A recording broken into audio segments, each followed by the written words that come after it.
munaasabada furitaanka xarunta cusub ee xiriirka shaqaalaha Soomaaliyeed waxaa ka qayb galay gudoomiye ku-xigeenka baarlamaanka Soomaaliya, wasiirka shaqada iyo arrimaha bulshada, safir ku-xigeenka Turkiga iyo gudoomiyaasha shaqaalaha wadamo Afrikaan iyo kuwa Carbeed. Gudoomiyaha isku tagga ururweynaha shaqaalaha Soomaaliyeed Mudane Maxamed Cismaan Xaaji ayaa ugu horeyn soo dhaweeyay mas'uuliyiinta xafladda ka qayb gashay, waxaana uu tilmaamay in dhismaha xaruntan lagu bixiyay lacag badan.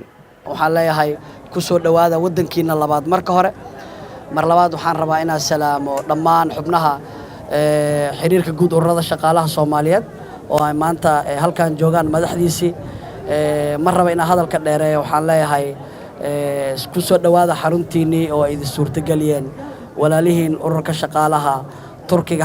heshiis dhex maray ururka shaqaalaha Soomaaliyeed iyo kan Turkiga ayaa lagu dhisay xarunta xiriirka guud ee shaqaalaha Soomaaliyeed. safir ku-xigeenka Turkiga u jooga Muqdisho ayaa sheegay in shirkad dalkaasi laga leeyahay ay dhawaan dhismo ku bilaabi doonto xarunta golaha shacabka ee Muqdisho. And in this context, I also would like to mention another landmark project also undertaken by... waxaan idinla wadaagayaa in baarlamaanka Soomaaliya ay shirkadda Tika ee Turkiga laga leeyahay u dhisi doonto dhismo cusub oo ay ku shaqeeyaan.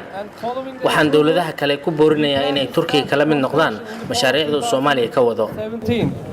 And this grander project will do justice to the parliamentary institutions in the sense of constructing a building worthy of their prestige. gudoomiye ku-xigeenka koobaad ee baarlamaanka Soomaaliya Cabdiweli Sheekh Ibraahim Muudey ayaa sheegay in dhismaha xarunta golaha shacabka Turkiga looga fadhiyo inay soo dadejiyaan. waxaa intuu ka dhawaajiyay safir xigeenka in aqalkii golaha shacabka la dhisi doono runtiis waay aqalkaas waxaa ka horeeya oo la dhisi doonaa oo weyn kii sida ku meel gaarka golaha shacabka ugu shaqeyn lahayn hadda ay dhisi rabaan. wasiirka shaqada iyo arrimaha bulshada Saalax Axmed Jaamac ayaa dalbaday in xaruntan laga rabo isbedel ay ka keento tayada shaqaalaha Soomaaliyeed.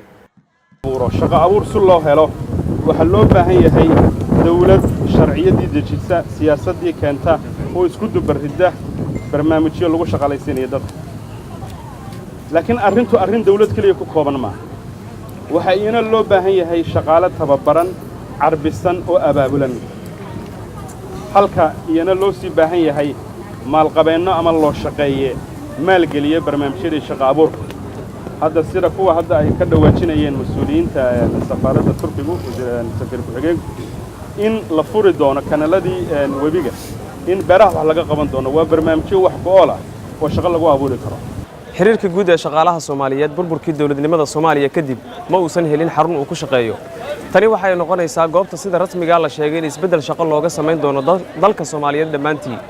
xubno ka tirsan dawladda federaalka ayaa ka qayb galay furitaanka xaruntan cusub oo xiriirka guud ee shaqaalaha Soomaaliyeed uu yeelanayo.